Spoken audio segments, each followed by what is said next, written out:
program comes from executive producer Lilian Garcia. Every athlete is on this quest. Every performer dives in head first, battling real-life challenges and overcoming obstacles in an effort to make their dreams reality. Singer, songwriter, 15-year WWE host Lilian Garcia was the first woman to ever announce WrestleMania.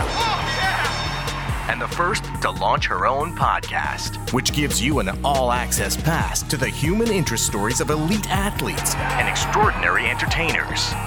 Now, let's embark on another fascinating journey of chasing glory with your host, Lilian Garcia.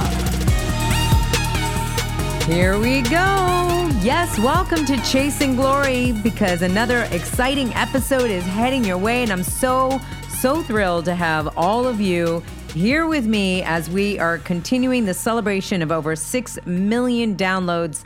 Thanks to you, my CG squad out there. And I appreciate you all not only writing in your reviews, but also spreading the word, subscribing to the show, the continued 5-star rating. Yes. Welcome to the new chapter of Chasing Glory, where we're expanding our wings.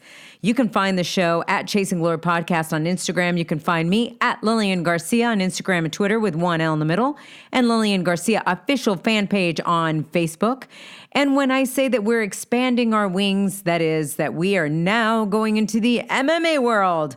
That's right, I am stepping back into the ring, but this time it's going to be a cage, because I'm going into the MMA world and going to be working for PFL, Professional Fighters League. Very, very thrilled about it. I'm excited because I really love to just get in there and make these big grand introductions of these amazing fighters. And so getting to get back into the ring to do that is really, really exciting. So join me this Thursday as the season opens. We're making history because it is the first time that there's going to be a women's lightweight division. And it's going to be on ESPN. So it's going to be very, very exciting, as ESPN always is.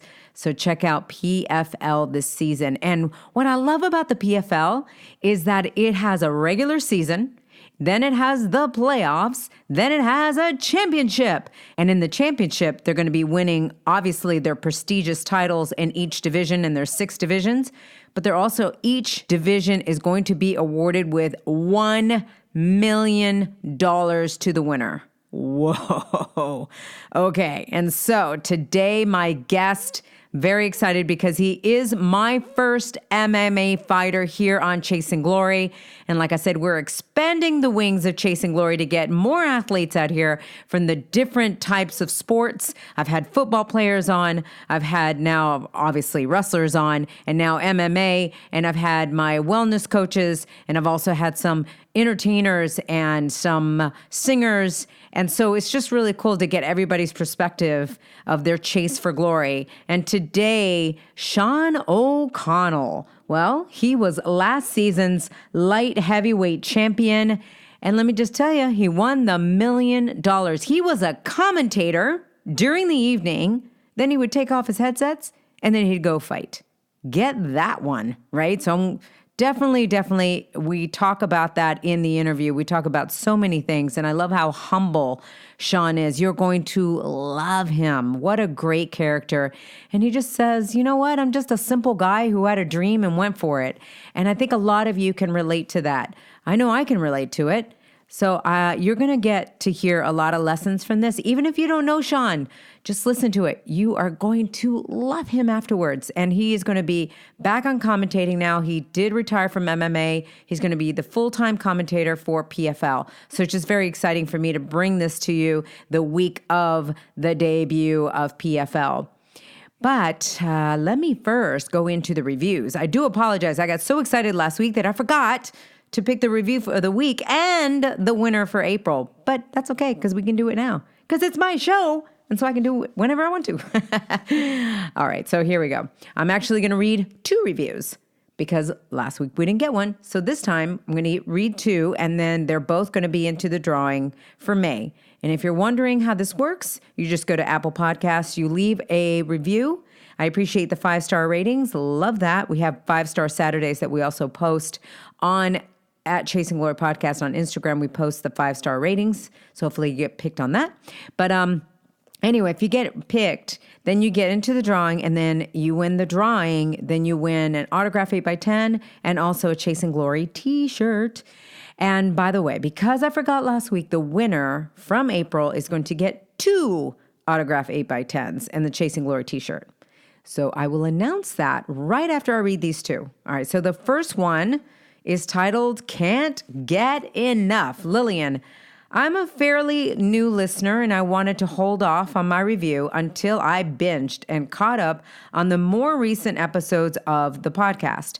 I fell in love with wrestling by chance at the age of 5 when, while flipping through channels on a Saturday afternoon, I came across Hulk Hogan versus the Iron Sheik for the world title. I was hooked and became really interested in not just the sport, but the people who provide us all of these amazing escape from realities. When I heard about the interview you did with Dana Brooke, I searched for the podcast, subscribed, and then began the deep dive into the lives of these incredible characters. I don't know what it is about you, but when those people sit down, they open up and divulge sometimes what one could only assume to be their deepest secrets. I don't know about anyone else, but to get a glimpse of what obstacles these great human beings have faced and sometimes continue to battle just deepens the respect and the admiration for them. These are real people with real problems just like the rest of us, and yet they go out in front of the world and they entertain as if all has always been right with the world. I thank you for giving our heroes this platform to connect with us and wish you nothing but continued success. Wow, that was a review by Sulio. Thank you, Sulio. Really appreciate that review. Beautifully written, by the way. And you will now be in the drawing for that t-shirt. And now the second review is titled Lifesaver. Okay, when I saw a lifesaver, my team ran this across me. I'm like, whoa, what do you mean by lifesaver? Here we go. Hi, Lilian. First, let me say I've always been a fan since I can remember. You started with the WWE in 1999, and I had been watching wrestling with my father since I was born in July of 1995. Wrestling was something my father and I really bonded over, and we would both eagerly await the sound of your voice announcing our favorite wrestlers every Monday. Unfortunately, I lost my father unexpectedly. Oh, I'm so sorry. In September of 2014, I was just freshly 18 years old and my world was shattered, and I stepped back from WWE. Over the past few years, I have been struggling to find a reason just to go on, struggling with depression and my eating disorder. I wanted to end it all. Oh, man. But this is where you come in. I remembered hearing that you host a podcast, and boy, can I just say how giddy I felt the first time I heard your voice again. It made me smile. Hearing you and all the guests pour their heart and souls out live made me feel not alone for the first time in a very long time. Lilian, I now look forward to the next workday because I have Chasing Glory to look forward to each day. I always feel empowered and inspired. My favorite episodes I've heard this far is Nia Jax, Molly Holly, Alexa Bliss, and the Iconics. But I'm in the process of listening to all of your past episodes. Lilian, I can't thank you enough. Would give this a 1,000,000-star rating if I could. Oh man, that was by Amber R. Amber, thank you so much for sending this. And I mean, really thank you for being so vulnerable and letting me in on that. You don't know what that does for me. That helps me out because I lost my dad, as you probably know. And it is hard. And I watched wrestling with my dad growing up, and it was something that we totally bonded over. But just know that your dad is here. And if you look, he is sending you signs. My dad is constantly sending me signs, which give me so much warmth. It just lightens my whole load in my life to know that he is my guardian angel. And that is exactly what your father is to you. So I appreciate you coming back. I encourage you to watch WWE again. And I encourage you to now watch the PFL that I'm going to be announcing. So join us. Don't go anywhere. Just remember, we are all in this together. So there is no such thing as being alone. Everyone is going through something. But it is when you can get through that and go to the other side that you will see how beautiful it is. And you will see that when you do go through tough times, later on, you can understand, you can have empathy for others. You can then look back and go, man, that actually strengthened me. It's weird. I mean, guys, I got hit, what was it, in 2012? Remember when I got hit by a car as a pedestrian? I mean, my back and my neck were so jacked for 2 years. I literally was like, why am I enduring all this pain? What is this for? But I learned so many lessons from that and gained so much strength, and my rehab and all of that made me stronger. So trust me, just keep pushing through. Amber, thank you. Okay, our winner from last week. If you guys don't, wait a minute, I'm looking for it. Oh, here it is. All right, so remember that this girl actually wrote in, and she was having a really tough time.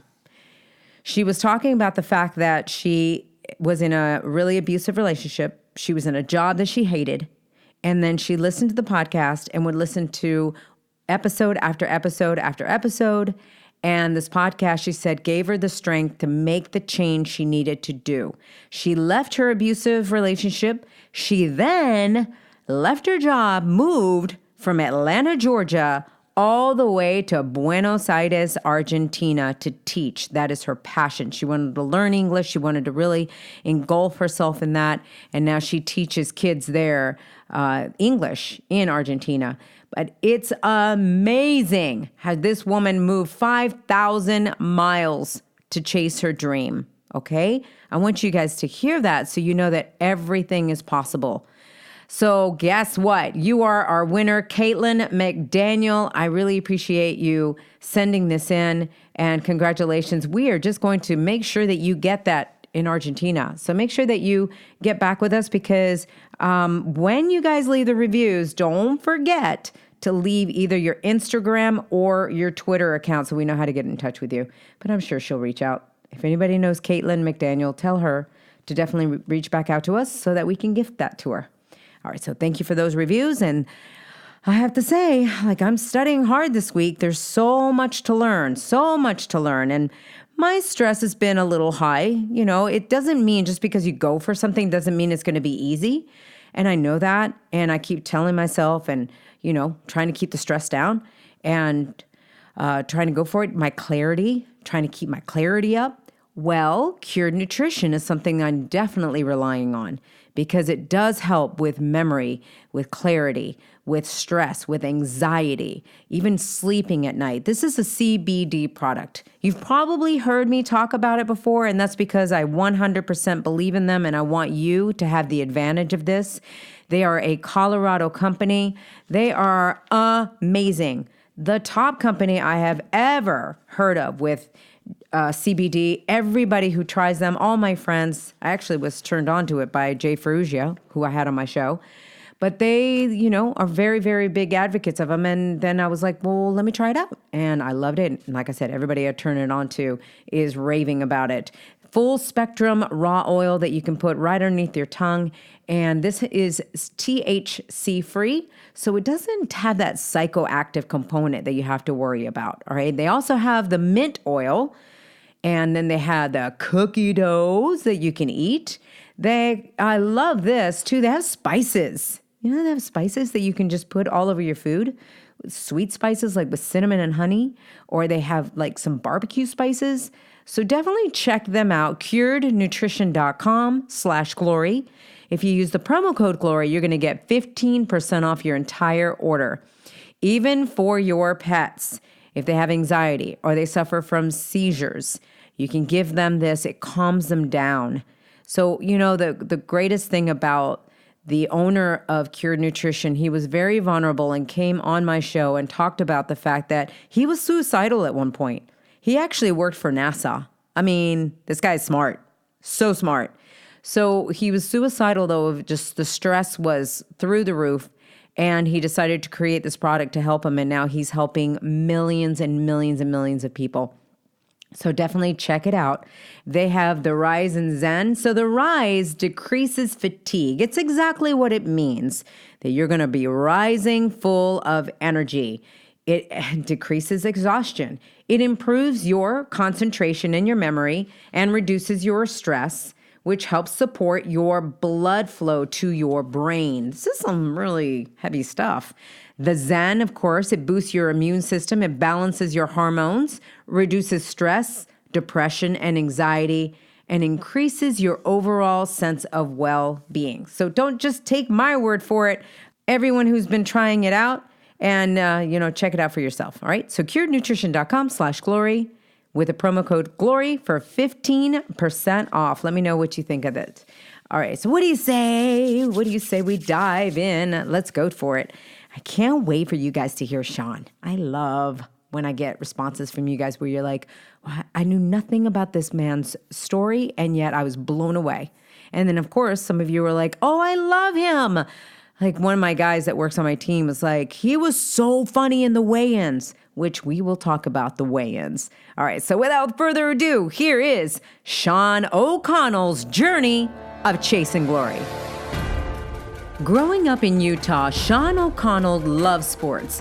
So by making a deal with his parents, he was able to compete in football and wrestling just as long as he kept up good grades and paid for his sports gear and clothing. Although he received a football scholarship to Southern Utah, he decided to transfer schools, where after 3 attempts, he would be a walk-on for the University of Utah football program. After he played there, the door would start shutting on football, and thoughts of becoming a professional fighter would enter his mind. After watching the first season of The Ultimate Fighter, he would enroll in a kickboxing class to stay in shape. Combined with his amateur wrestling background, Sean would begin competing in MMA for a local promotion known as the Ultimate Combat Experience. He would gain an impressive 6-1 record for the local promotion and would continue to fight professionally all over the state of Utah and even Canada, putting up a 15-4 record.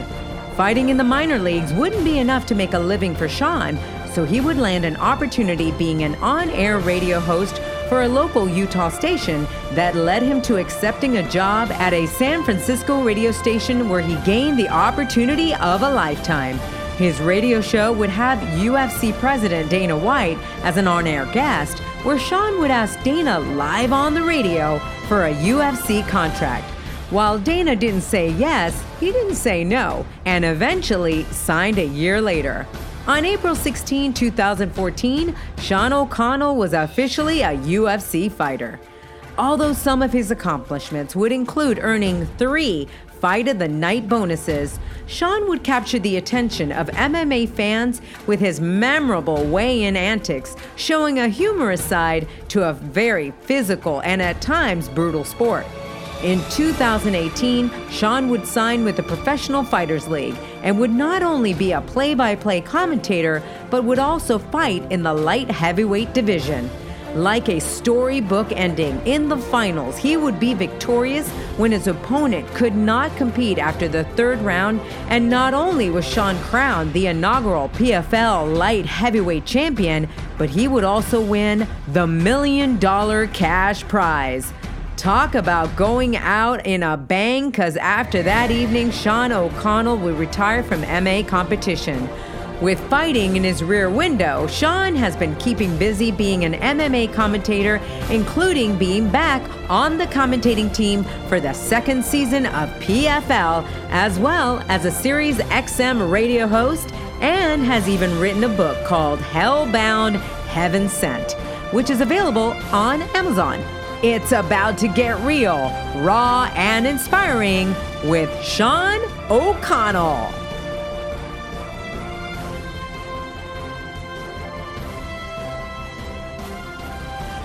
All right, I am stepping out of the norm, I should say. You are literally my first MMA fighter on here on Chasing Glory. Welcome, Sean, to the show. I really appreciate you being here. Well, thank you for having me. I feel honored that I get to be the first one as you embark on a new adventure in the combat sports world. It's pretty fun. I know, it's crazy. I'm so excited about the fact that I'm stepping into the MMA. More excited that I'm stepping into the PFL and then being able to work with people like you. I'm just so thrilled. Yeah, I'm pumped. We get to work together all season long. Season 2, we're a week away, 9 days I guess away from season 2 actually beginning in New York. I cannot wait. This opportunity is obviously huge, not only for me and you, but for all the fighters who are going to be involved in season 2. So, yeah, if you think you have an idea what it's going to be like, I promise it's going to be crazier and wilder than you have the picture in your head. So it'll be fun. I bet.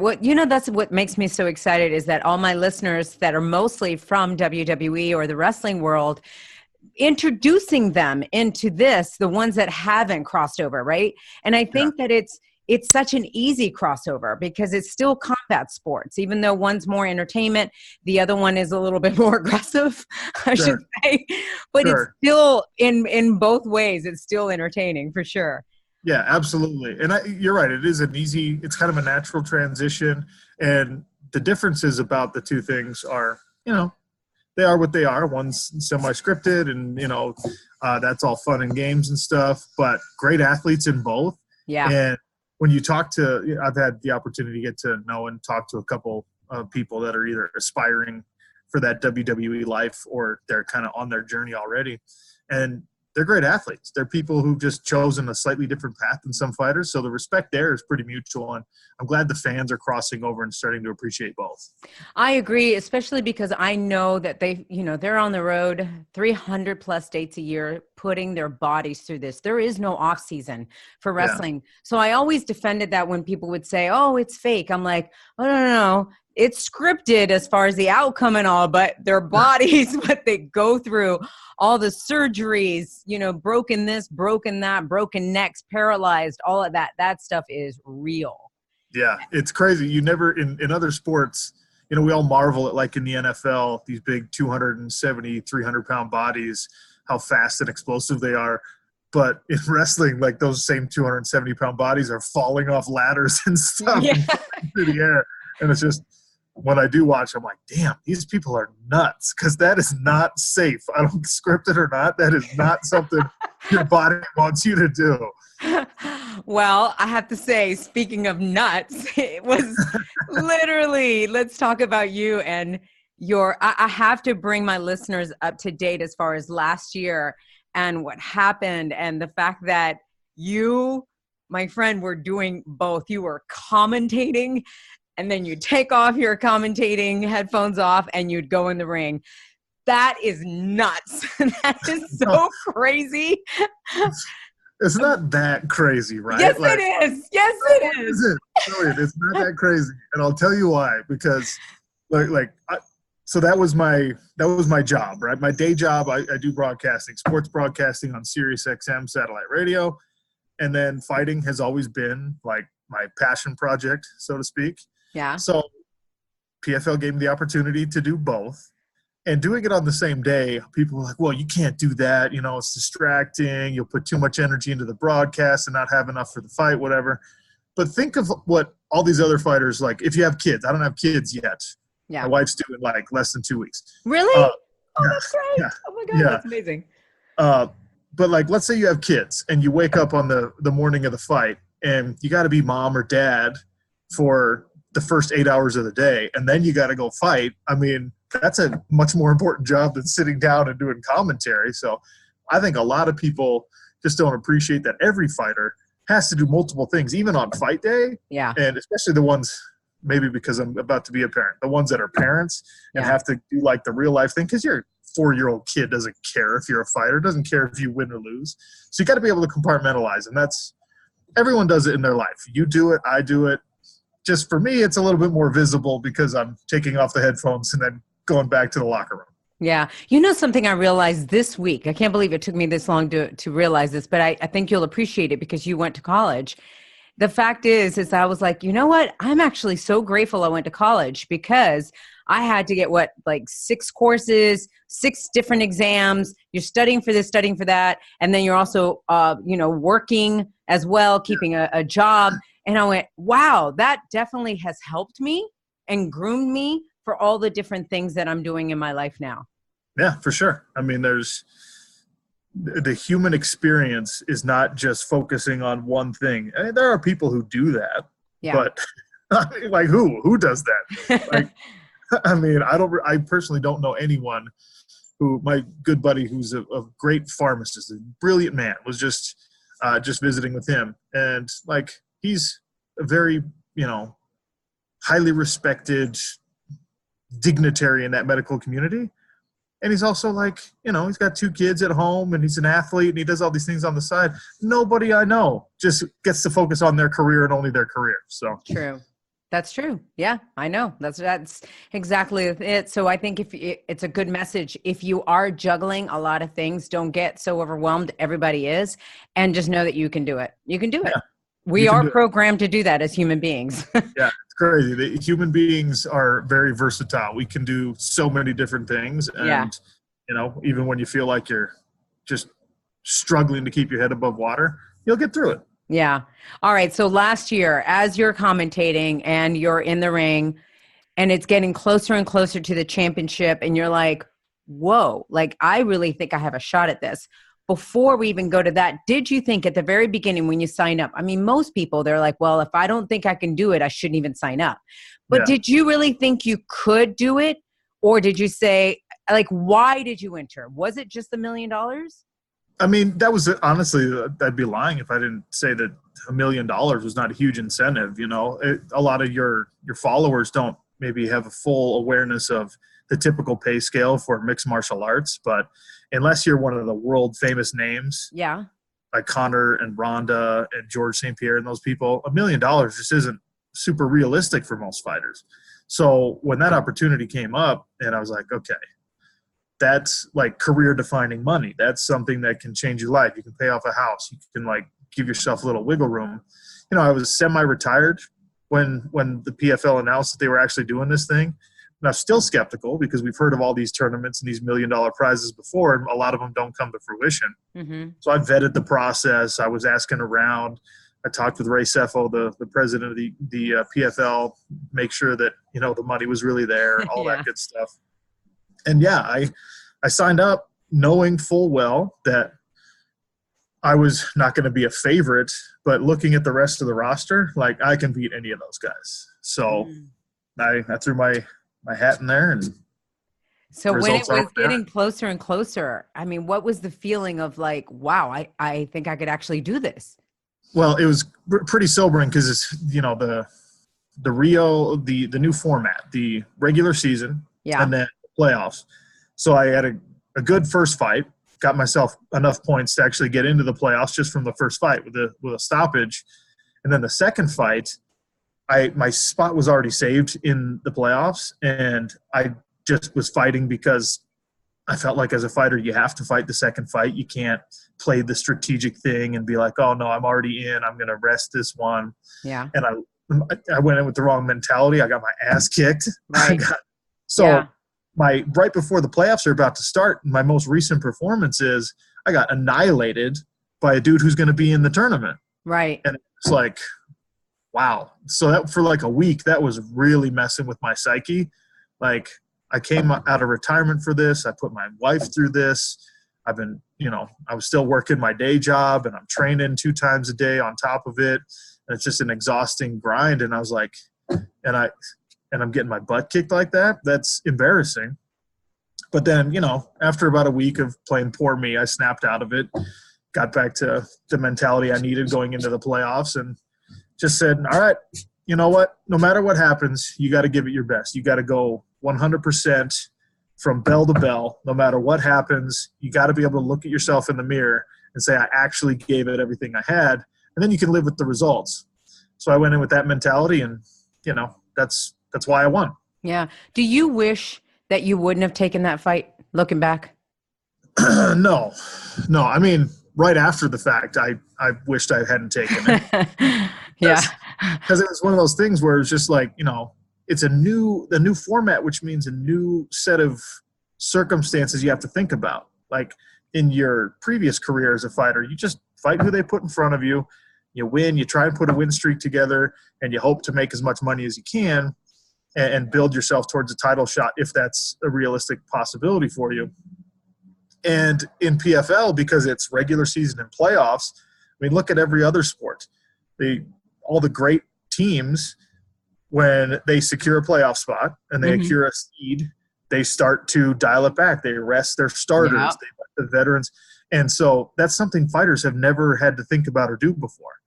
And I was in that same situation where, like, yeah, my spot in the playoffs was secured, but I was like, no, I'm a fighter. When they say, hey, this is a name, this is the show, you're going to go out there, you just say, yeah, let's go, let's fight.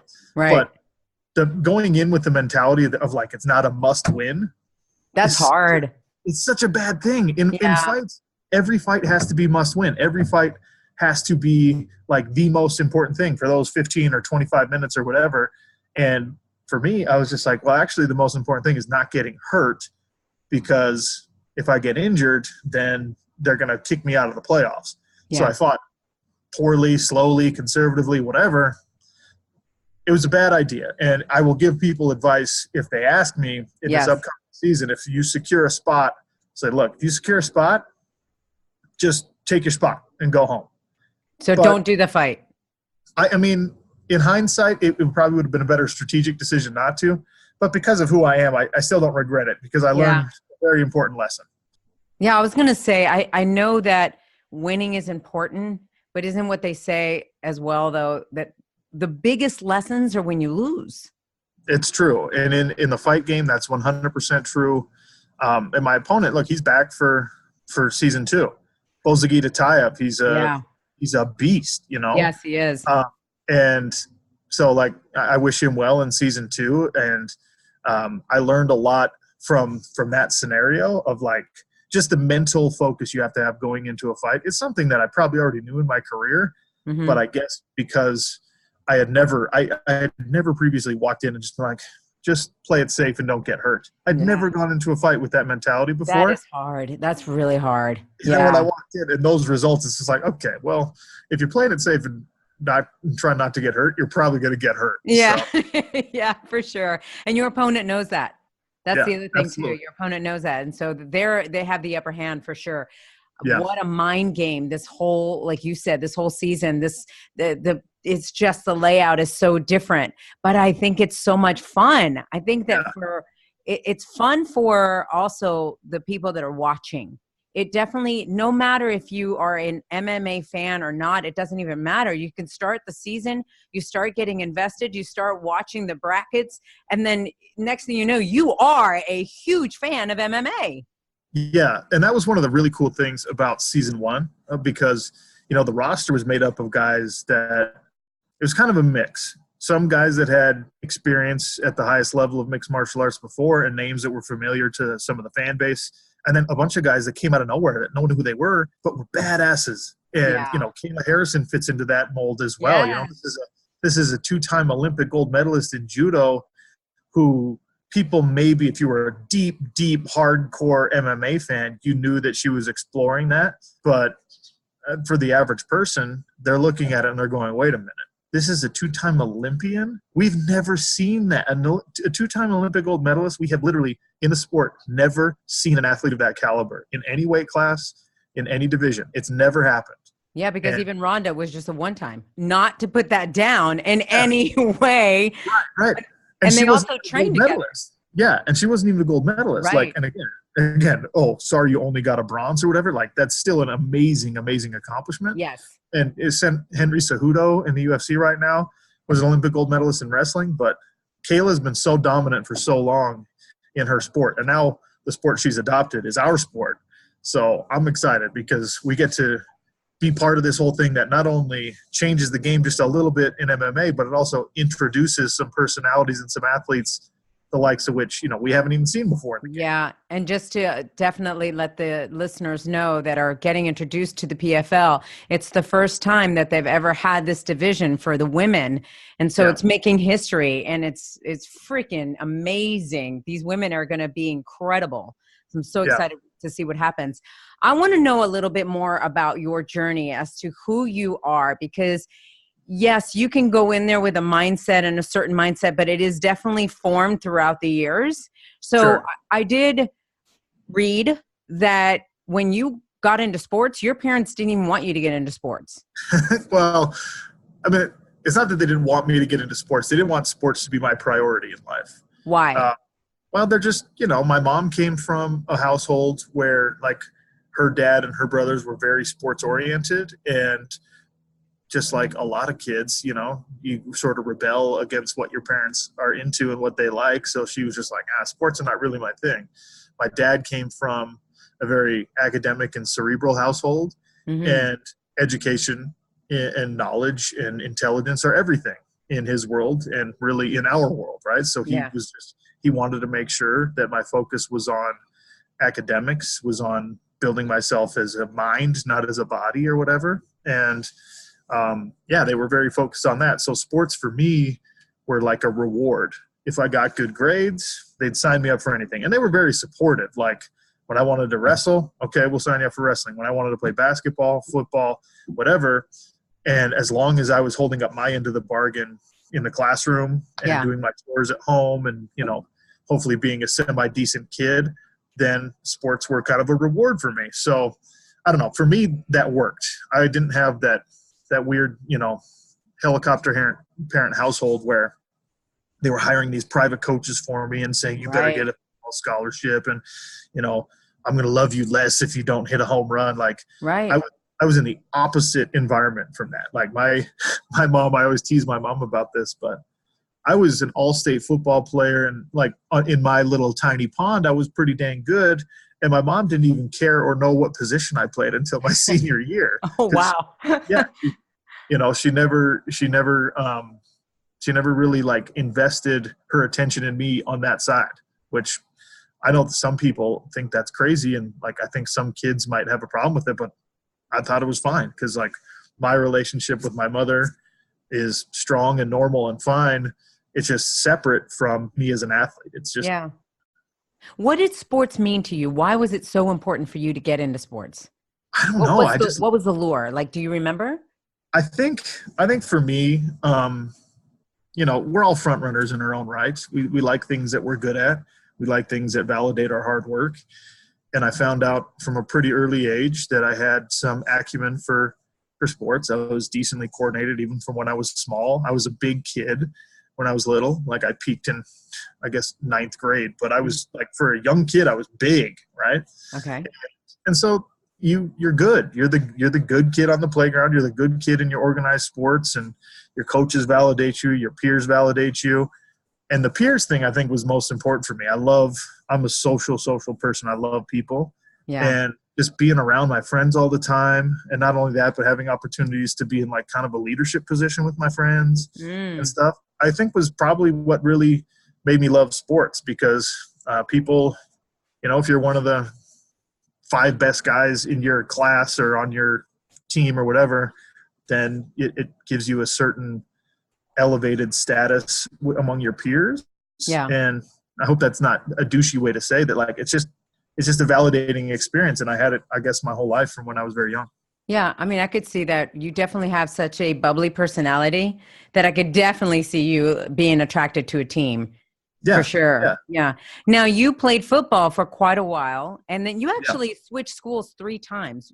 Why? So, well, because this is where like the athlete and person identity start to really get important when you're in that, that kind of transition from high school to college, right? So elementary school, middle school, high school, I was among the best of my peers in football. So, of course, I put a huge priority on football, and I thought football is going to be my vehicle forward in, education. And maybe when you're 17, you think you're going to play in the NFL. And then, the scholarship offers didn't come rolling in the way that I thought they would. Southern Utah University is the only one who offered me. So I was like, all right, I guess that's where I'm going. And I went down, and then the team was just terrible. The coaching staff was not committed. I looked around even as a 19-year-old freshman. I was like, this is not the environment I need to be in as a college athlete. and I still have this elevated view of my own abilities, right? Yeah. So I'm like, okay, I'm just going to transfer to the University of Utah because I'm one of the best freshmen on this SUU team, so I'll definitely be the same up at Utah. So I transferred up to Utah, and they're just like, we don't know you, we don't care who you are, so you become like the lowest man on the totem pole after being pretty good your whole life. Yeah. You become the lowest man on the totem pole, and that was rough. That was really hard for me. It's humbling. It's super Your humbling. Ego is like, and like, let's be honest, my ego was probably a little out of control when I was in my late teens, early 20s. So maybe you needed that. I really think I did. But of course, when you're in that moment, you're not focusing, like you don't have the maturity to be like, yeah, this is good for me. You're just like, oh, this is so miserable. Going from the guy who plays both ways, literally every down of like my high school games, to a kid who can't get on the field for your college program. Wow. And you feel like, you're like, I'm good enough to play. Why won't you let me play? But anyone who knows college football, there's so many intricacies to it. Like, if you're not a guy that the coaching staff recruited, you really, really have to impress them. In order to really, really impress them, you got to probably be bigger and stronger and faster than I was. So I was like, man. And after, I had kind of resigned myself to like, all right, this is going to be my college football experience. I'm going to be like the sort of underperforming idiot that's just on the roster and doesn't really do much. And then a legendary coach from Utah, Ron McBride, he had taken a job at another small school, Weber State University, and I had graduated from school, and I ran into him at a wedding, actually. And he's like, dude, why don't you come play for me? You got one more year of eligibility left. Why don't you come play for me? Wow. And I was like, yeah, that'd be awesome. One more year. Most people would look at that and go, well, no, what about the transfer of credits and all this kind of stuff? And that's amazing that you made that switch. Yeah, because I'd already graduated, right? And I was planning on pursuing a career in federal law enforcement. So, wow. Weber State University happens to be like a really good criminal justice program, Masters of Criminal Justice program, and you get some good connections there in that world. So I was like, you know what, this is a win-win. I can go, I can play, it'll take all the pressure off this whole, football situation, because I'll go up there, I'll have my degree already, and I'll just go play for a small school, and I'll do it for fun. So I did, and it was somewhat redemptive of the experience I'd had at the University of Utah. But at the end of the day, now that season's over, and I'm like, was that it? I'm no longer an athlete. I'm just going to be that guy who talks about his glory days in high school and gets fat. And that happens a lot. Yeah, and I was like, hell no, that's not me. I'm not going to let that be me. And that's where MMA came in. Now, you also wrestled, right? So yeah, that was before football. Sure. Yeah. Well, I wrestled, like when I was a really little kid, and then I wrestled in high school. But my priority was football, which is so misguided. But I thought, football, like I said, was going to be like my thing moving forward. And wrestling was just something that kept me in shape and made me a better football player. So who knew that into my 30s, I'd still be wrestling every day, right? But that's incredible, because I think that wrestling also helped you for MMA. Absolutely, yeah. Yeah, if I would have focused more on wrestling, and I would have put as much effort into wrestling as I did football, and tried to wrestle in college instead of playing football in college, then maybe my MMA career would have been much better, and maybe I would have found success, when I was a little bit more in my physical prime in my 20s. But you can't really look back and say what shoulda, coulda, because until someone invents time travel, we don't get to explore it. Yeah. So it's not really that you lost interest in football. It's just that after that year it was done?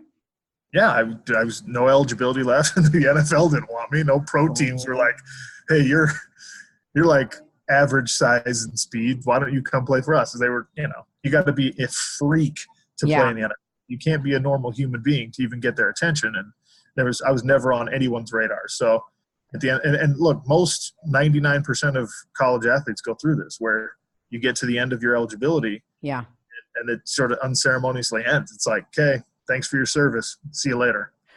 Yeah, and I feel like there should definitely be some kind of counseling or something to help that, because the transition can be so hard, and that happens also with wrestlers, and even in the WWE, I've seen it. Their careers are done, and they're like, wait, what? And now who am I? Right? Because your identity is wrapped so much around what you've been doing. Now you studied psychology. Is that correct? So correct. do you feel like studying psychology helped you when that moment happened that you were like, I'm not going to let this happen to me? I mean, what would you feel? Because there's people that can say that, but then they're stuck. They don't know how to make that next transition. Yeah, I think that maybe studying psychology was helpful, but also just the experiences I went through of like riding the up and down roller coaster of like, okay, I'm a college football player now. Oh my gosh, I'm like the last guy on the depth chart. That's not what I expected it to be. And then you get, a situation where you get an opportunity to transfer and actually play and get on the field and kind of check that box and accomplish what's been a dream of yours for a while. But it taught me that you got to be able to ride the roller coaster, that your life is not just a continuous trajectory upward, that there's going to be some pretty serious lows. And you have to have a plan B. You have to have coping skills and all that stuff. And, my parents raised me to be a person of, I guess, mental toughness, like just when it gets bad, work through it. And that's really the only thing I've ever known how to do. So when football was over, I was like, all right, I got to find a way around this. And I found mixed martial arts. And when I had my highs and lows there, I just kept working through it. And now that my career in mixed martial arts is over, like these wrestlers you're talking about, you have to have something else. And so I acknowledged that throughout my career and made sure that I was setting myself up for other things, made sure that I had a regular day job so that when the fighting thing was over for me or my athletic career was over, it's not the rug being pulled out from under me and I don't know what to do. Yeah. You've made a transition to doing this and now you're coming back into the MMA world. A lot of wrestlers hopefully are finding opportunities to do other things, explore businesses, maybe use some of the money they earned over the course of their careers for entrepreneurship, that kind of stuff. But everyone's got to have a plan B. And it's not even necessarily a plan B, but it's just like, it's like plan A2. Well, it's like what more, right? It's kind of the thing that we were talking about at the beginning, how when you go to college or even in high school, even if you're in school, you're still going through different courses and you have different exams and you are studying different things. So you're not just focused on one thing. And so I think it's a good lesson to show here in the fact that just like school, it's a good idea to also, you focus, and they talk about it, right? You need to focus and put all this, but it's also okay to say, okay, what else am I passionate about? And let me, even if it's a hobby for now, while I'm super focused on this, even if it's a hobby over here, let me also do that. And that way my skills can get a little bit more, fine tuned in there. Yeah, so absolutely. Yeah. Look, human beings in our minds were not designed to be specialists. We're not designed to be beings who only do one thing and only care about one thing, kind of back to what we were talking about at the very beginning. So if that's what you've done with your life and to yourself, when that thing gets taken away from you, and inevitably it will, whether it's a relationship that you're too invested in, whether it's your kids moving out of the house, whatever, eventually that thing that you're all about, that period comes to an end. And if you don't have the skills or the opportunities that you've given yourself to move on from that to something else, life's going to get rough. I love the way that you said that, the opportunities that you've given yourself, because I think a lot of people wait for the opportunity to come to them, and you have to create the opportunity yourself. You have to. I tell people, even if they want to sing, start singing at a church. Just start singing somewhere, even if I know you can have visions of being Lady Gaga or Bono or whatever, and that's okay, but you got to start somewhere. And that's the main thing, is just those baby steps. Absolutely. For sure. Yeah. You gotta set yourself up. No one else, at the end of the day, no one else can really help you. You know, your mom and dad have to cut the strings at some point, and your spouse can only do so much for you. And, your siblings and everyone else, it's good to have a support structure. And I've got, I think, the best support structure in the world. But at the end of the day, if I'm not putting in the work myself and preparing things myself, it's not going to get done. Yeah. Two major things to show there is support, because I talk about that too. You have to have the support around you. Speaking of that, did you, and if you didn't, how did you handle it? were people supportive? I'm talking about outside. I'm talking about social media. I'm talking about even some of your coworkers or other fighters. Were they supportive of you making it all the way to the end? And if not, how did you handle that? I think because I'm just a regular dude, Yeah. that it's hard for people to reconcile the idea that like I beat Vinny or that I won the championship, because people look at me and they're just like, there's nothing special about that guy. And it's absolutely true. There's nothing physically special about me. I'm not an elite athlete. The only thing, I say this all the time, it's the thing that makes me just like everyone else, but also makes me different from everyone else, because the fact that I am not remarkable in any kind of way, and yet I refuse to accept that, and I just grind my ass off to try and be something, maximize my own potential, Yeah. is really the only thing that separates me from like the average dude. I'm not even the best guy in my gym, like not even close. There are fighters that I train with on a regular basis who are way more athletic than me, stronger, faster, way more talented. But the thing that I could do that they can't is when, I get punched in the face 20 times or 30 times or 100 times, I just keep going. And they find a breaking point that I don't find. So I don't know, I guess it's the thing that people have a hard time with, because they look at me and they're like, something must have gone wrong with the system, but this guy's the winner. No, I don't believe that. I think if they see your journey, plus heart, baby, heart. I mean, it matters. It matters. The mindset, all of that. It's kind of like the Rudy mentality. Yeah. Right? It's funny because like people, like you get that reference sometimes when I was a football player. They'd be like, oh yeah, you just work hard and do your thing. It's like Rudy. And like Rudy, that's not a compliment, even though they mean it as a compliment, because Rudy was a terrible football player. That's like, but I don't think they're referring to that. I think they're referring they're not. But of course they're heart. Yeah, and people are trying to be Passion. complimentary, but you're like really, I'm that bad, But yeah, it's funny because it's hard to even take pride in your own.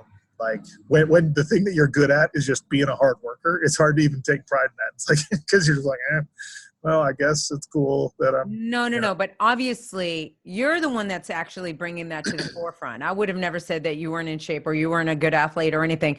Dude, you went in there. I mean, when I've watched tape. I've watched tape on you. And when I've seen that, I'm like, he chooses his moments and boom, he's in there. That's strategic. That is really good. That is an athlete. Do not undersell yourself. I'll be 100% honest with you that I wish it was true that I was like, oh yeah, I'm choosing my moment of being strategic here. But really, it's just like, whatever. I'm going to keep throwing punches until something happens. I just got lucky a lot. I love how honest you are. I do. I love how honest you are. I think that's what people have a hard time with, is they're, like everyone wants fighters to be like these demigods who have just like this ability that that nobody else has. And the only ability that I have that you don't have out there listening is I'm willing to push to a place that you're not willing to push to. And you could find it. Come to the gym and I'll show you where it is, but you got to make the decision in yourself when, you're blowing snot bubbles that have got a bunch of blood in them and you can feel that maybe your eye socket's busted or whatever else. You just got to keep going. And people either have it or they don't. Wow. That's pretty powerful, though. The fact that you are just saying that it's up to people. It's up to people. Get off your butt and stop complaining if this is what you want to do, and you just got to do it. But I love your story because you are giving a lot of people hope in the fact that some people are thinking, maybe I just don't have what it takes. And they're hearing your story and that you don't have to be this big monster. Yeah. Now, speaking of that, you got your comedic side, and in weigh-ins, you would let that fly. Yeah. Why is that? Because the whole reason I got into the fight world and I got into the competition world, right? Go all the way back to when I was 4 years old and I wanted to play t-ball or whatever. The whole reason we do this thing in sports is to have fun, right? If you just want to make a good living or you want to get rich, MMA is not the place. Right? You can go do a lot of different things. Go to law school, go to medical school, learn how to code and write the next big app, whatever. There's a million ways. to become rich and famous that have nothing to do with getting punched in the face or competing at all. Yeah. I have always wanted to have fun with my performances, with my competitions, and with fights. It is obnoxious to me how people act like in a sport that requires so much discipline and so much mental toughness that you think you're going to intimidate me by like mean mugging. Like, seriously, like, oh, you think the fans are going to care more because you shoved each other at weigh-ins? It's just not true. And it's like this stupid farce that the fight world all participates in. Like, let's pretend we're really mad. You're not really mad, okay? And when the fight's over, you're going to hug it out, and you're going to call it cool, and you're going to, when the microphone's in your face, you're going to talk about how much you respect them.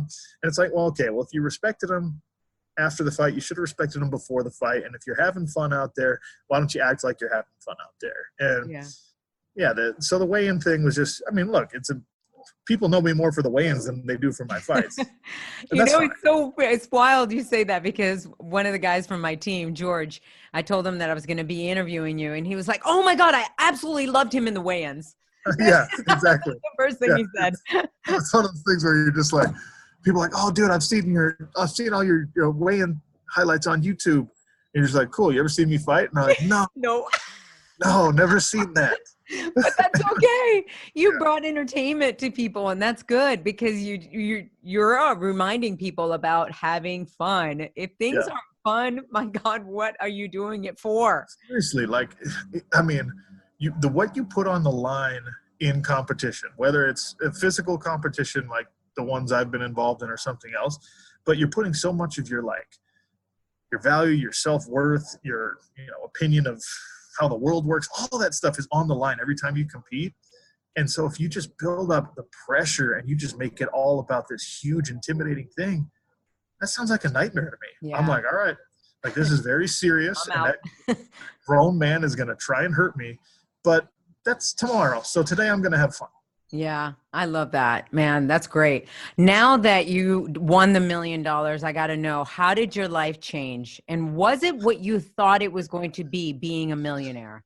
No, not at all. And realistically, look, I'm super, super, super grateful for the opportunity I was given, for the financial windfall that I feel like I earned for myself.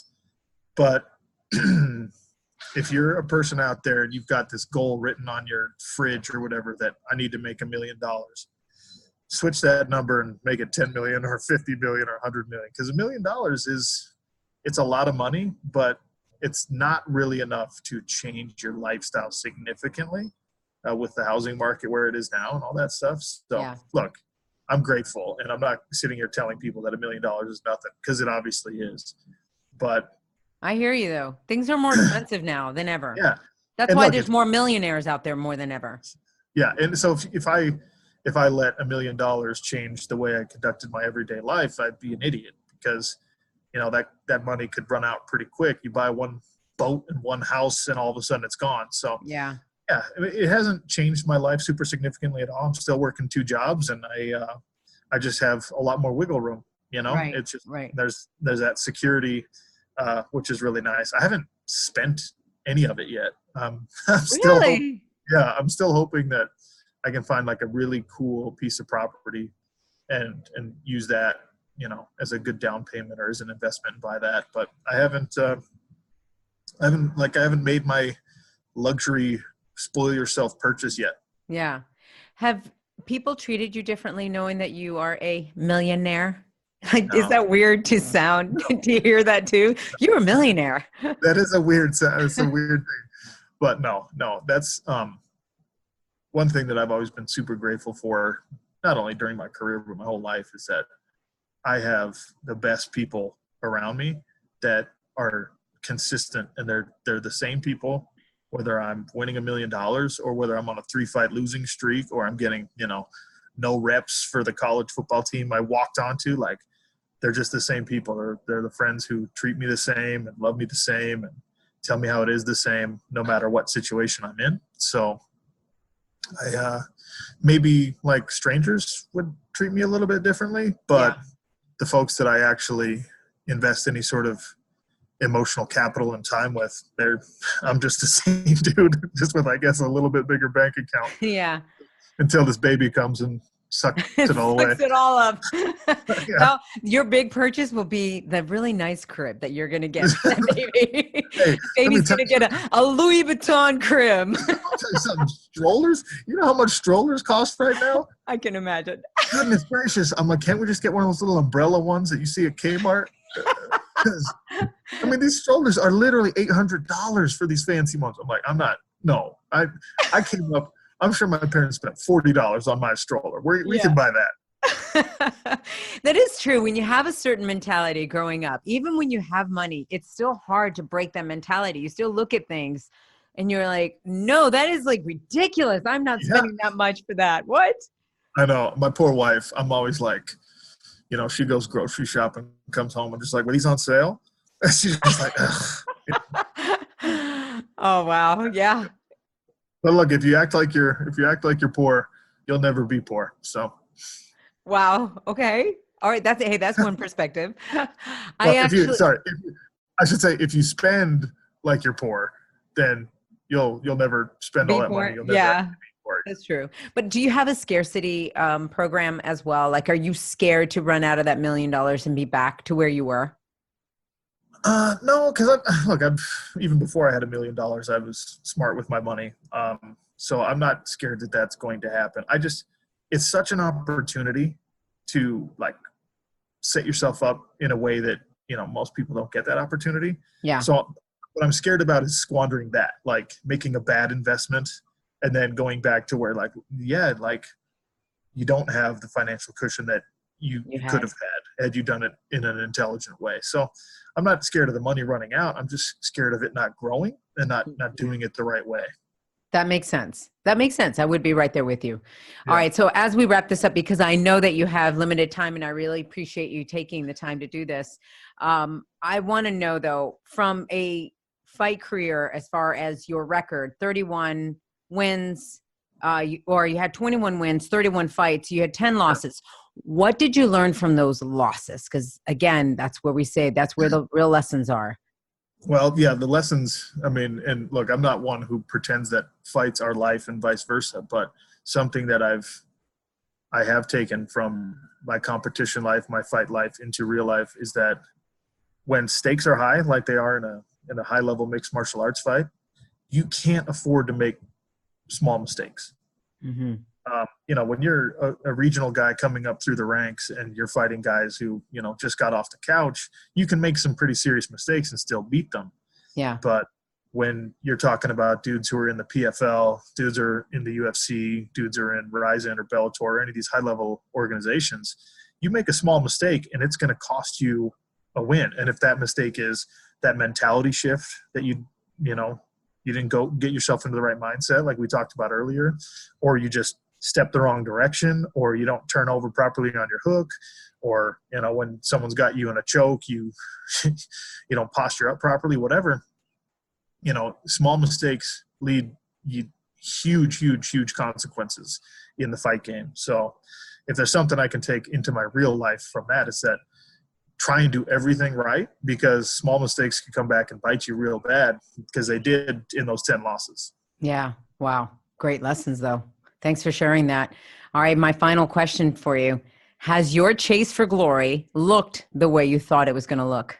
No, hell no. No, I thought I was going to be playing linebacker for the San Francisco 49ers or something like that. But I'm super grateful for the path that I've been able to follow. I learned a lot of lessons, some of them the hard way, unfortunately. And I've just, I'm proud of where my life is at right now. I'm happy about the opportunities I have. I got beautiful young family that is just getting started. At 35 years old, I'm starting a little late to the game in some people's minds, but I wouldn't have it any other way. And, I get to start a new path in the MMA world, even with PFL next week as a play-by-play announcer, which I'm like as pumped about that. No joke, no exaggeration. I'm as excited about calling these fights as I was at the start of last season about going into fight. That's great. I know you're going to do an amazing job, and I can't wait to be there right at ringside with you. I'm so pumped about it. We'll be right there. I'll be throwing it to you when you're in there. It's going to be awesome. Oh my gosh. By the way, your baby, tell the baby, do you know if it's a boy or girl? The girl. That's a little girl. I love that. Okay. So tell her, no offense, but she cannot come May 9th. Yeah. This has been the biggest pain of my life for the last couple of days, because I'm just like, do we try and induce so she comes before or do we wait till after? But look, little baby, your daddy loves you, but does not want to meet you until at least the evening of May 10th when he's back home. Okay. For sure. Hold on. All right. Sean, thank you so much. I'll see you at on May 9th. Yeah, thanks for having me, and see you next week. All right. Chasing Glory with Lilian Garcia. And there you go. Now you know why I wanted all of you to hear Sean O'Connell's Chase for Glory. Amazing MMA fighter. Why I wanted him to be my first MMA fighter. What a great personality, right? A lot of times you think of these fighters being so fierce and no personality and just so serious, but that is not what Sean is all about. And I'm excited because the more and more I know that I'm going to get to meet all of these fighters, it's kind of going to be probably the same as WWE. And when I say that, a lot of people have that perception of wrestlers or fighters that they're all serious all the time, or, don't have any personalities, or they're meatheads or something like that. And that is not what I have encountered at all. Amazing people, tons of personality, and just a work ethic, though, that is incredible, unmatched. So I'm excited about my journey. I'm excited that you guys are joining me in my new journey at the PFL. And don't forget, it's this Thursday on ESPN. I will be back in the ring, as they say, in the cage this time. I will be the new announcer. So I can't wait to have you there. Don't forget to subscribe to the show, to also continue the 5-star rating and write your review so that you can get that autograph 8x10 and also the Chasing Glory t-shirt. Thank you all for everything, for being on this journey with me. And don't forget that next week is Powerful You. Don't miss out, especially if you're in the LA area. I'm going to be co-hosting the event. I'm also going to be speaking at the event on Friday. And the event is Friday, Saturday, and Sunday. I'm going to be there all weekend. So many amazing speakers, 30 plus speakers. I mean, speakers that you would have to pay thousands of dollars to see.